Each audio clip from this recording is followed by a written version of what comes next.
आज अगर हम मकतब से गुजारे बगैर बच्चों को स्कूल में दाखिल कर दिए, हमने उसको मकतब में, मदरसे में, मस्जिद के इमाम साहब के हवाले नहीं किया और हमने सीधे उसको स्कूल में दाखिल कर दिया। आपने उसको कॉलेज में पढ़ाया, यूनिवर्सिटी में पढ़ाया, लाखों रुपया कमाया, 1.5 लाख 2 लाख रुपया वो घर भेजता है। आप सीना चौड़ा किए हुए हैं, मोच ऊंची किए हुए हैं। क्यों? कि मेरा बेटा 2 लाख रुपया कमा रहा है। आप जमीन खरीद रहे हैं, बागात खरीद रहे हैं, अकाउंट बढ़ रहा है और पूरे गांव में चौधराहट आपकी कायम है। अचानक मौत का फरिश्ता अपने आहिनी पंजे में आपको जकड़ लेता है और गांव में ऐलान होने लगता है कि फलां साहब का इंतकाल हो गया है। आपका बेटा आता है दौड़ते हुए कि मेरे बाप का इंतकाल हो गया है। जब घर पहुंचता है तो देखता है कि बाप सोया हुआ है, रूठा हुआ है और एक ऐसे सफर पर जा रहा है जहां से कभी वापस नहीं आएगा। बहन को रोते हुए देखता है, माँ को रोते हुए देखता है। वो बाप नहलाया जा रहा है, बेटा देख रहा है, कफनाया जा रहा है, बेटा देख रहा है, ताबूत में रखा जा रहा है, बेटा देख रहा है, ताबूत उठाया जा रहा है, बेटा देख रहा है, जनाजा गाह की तरफ ले जाया जा रहा है, बेटा देख रहा है। इमाम साहब सब सीधी करवा रहे हैं, सारे लोग सब सीधी कर रहे हैं। इमाम साहब जनाजा की दुआ पढ़ रहे हैं, सना पढ़ रहे हैं, दुरूद पढ़ रहे हैं और आपका वो बेटा जिसके पैदा होने पर आपने खुशियां मनाई थी, आपका वो बेटा जिसके पैदा होने पर आपने मिठाइयां तकसीम की थी, आपका वो बेटा जिसके शौक को पूरा करने के लिए आपने अपनी जरूरत मार ली थी, आपका वो बेटा जिसकी फीस अदा करने के लिए आपने गंदी लुंगी पहनी, गंदा कपड़ा पहना, लेकिन बेटे का फीस अदा किया।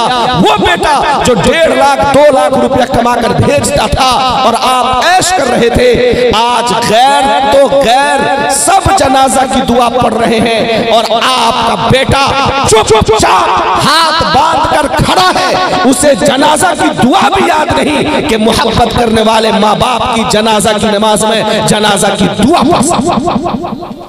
क्या आप नहीं देखते जब सोशल मीडिया पर वायरल होने वाले वीडियोस जहां एक बुर्का पहने हुए लड़की है और टीका लगाए हुए लड़के के साथ भागकर पूरे मुस्लिम समाज के मुंह पर कालक पोत रही है? क्यों? इसलिए कि उसके माँ बाप ने मकतब का मुंह नहीं दिखलाया, उसके माँ बाप ने कलमा तौहीद ला इलाहा इल्लल्लाह मुहम्मदुर रसूलुल्लाह सिखलाने वाला तैयार नहीं किया। वो ईमान कि हजरत सुमैया को पीठ से चीर दिया गया, लेकिन उसने ईमान का सौदा नहीं किया। इमाम मालिक रहमतुल्लाह अलैह की उंगलियां काट दी गई, लेकिन उसने ईमान का सौदा नहीं किया।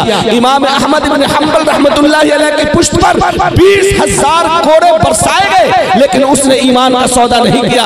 मौलाना हुसैन अहमद मदनी रहमतुल्लाह अलैह पर शुद्ध वारंट का ऑर्डर जारी किया गया, लेकिन उसने ईमान का सौदा नहीं किया। मौलाना महमूदुल हसन देवबंदी को माल्टा के जेल में कैद कर दिया गया, लेकिन उसने ईमान का सौदा नहीं किया।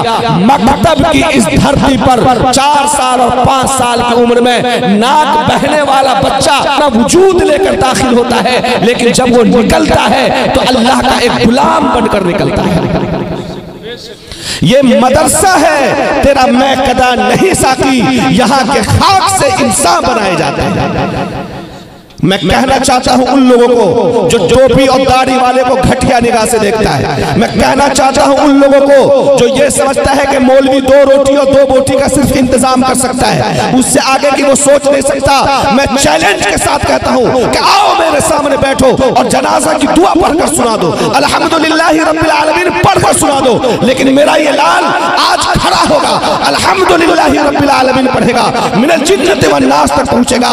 अगर अल्लाह इसको सवाब देगा, इसके बाप को सवाब देगा, इसकी माँ को सवाब देगा, तो इससे कहीं ज्यादा सवाब मौलाना एजाज साहब को देगा। ये अजीब और गरीब अलमिया है। लोग ये समझते हैं कि मौलवी कर क्या लेगा, मौलवी क्या करेगा बतलाऊं? आपका इंतकाल होगा, बेटा रोएगा, चीखेगा, चिल्लाएगा, ऐसा लगेगा कि सब्र नहीं आएगा, लेकिन आपको मनो मिट्टी के नीचे डाल देगा और फिर भूल जाएगा, उसे याद भी नहीं रहेगा कि मेरा भी कोई बाप था। भाड़े के चंद लोगों को बुलवाएगा, कुरान खानी करवा देगा और सोचेगा कि मैंने माँ बाप का हक अदा कर दिया। लेकिन मेरा ये लाल जब इसके बाप का इंतकाल होगा, ये जिस दर्द के साथ, जिस चीज के साथ, जिस चुभन के साथ कुरान करीम की तिलावत करेगा, वो कुरान करीम की तिलावत कोई और नहीं कर सकता।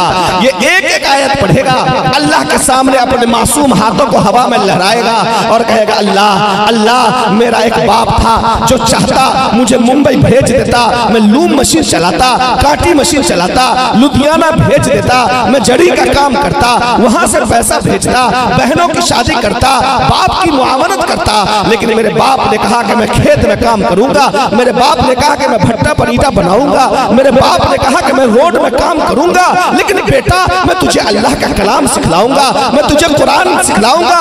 अल्लाह, मेरा बाप आपके पास जा चुका है, आप उसे बख्श दे, आप उसे बख्श दे। मेरा ये मासूम लाल जब अल्लाह के सामने फरियाद करेगा तो जरा सोचो, क्या अर्शे इलाही न हिलेगा, अर्शे इलाही न थर्राएगा? जो अल्लाह 70 माह से ज्यादा मोहब्बत करने वाला है, क्या उसका दिल न पसीजेगा? यकीनन दिल पसीजेगा। ये मकतब बाबू रैयान के इस स्टेज से 1:30 बजे रात में जो पैगाम आपको दिया जा रहा है, उस पैगाम को एक कान से लेकर दूसरे कान से मत निकालिए, बल्कि आप ये सोचिए और इस बात को समझिए और ये बात अपने दिल में अमल की नीयत से गढ़ करिए कि हमारे घर में जो भी बच्चा पैदा होगा, उस बच्चे को पहले इस्लामी तालीमात के जेवर से आरास्ता करेंगे। जमैला के लोगों, पूरी कोशिश करना कि ये तब कभी बंद न होने पाए। अगर मौलाना एजाज साहब कहीं पर परेशानी के शिकार हो, कहीं पर परेशानी महसूस कर रहे हो, तो हम सब की जिम्मेदारी है कि उनके हाथ में हाथ मिलाएं, उनके कदम से कदम मिलाएं और कांधे से कांधे मिलाएं और कहें कि चाहे हमें जमीन बेचनी पड़ जाए, चाहे हमें मकान बेचना पड़ जाए, ये सब तो गवारा है, लेकिन ये मकतब बंद नहीं होना चाहिए, क्योंकि इस मकतब से हमारा वजूद है, इस मकतब से हमारे बच्चे का वजूद है। वमा तौफीक़ी इल्ला बिल्लाह व आखिरु दावाना अनिल हम्दुलिल्लाहि रब्बिल आलमीन।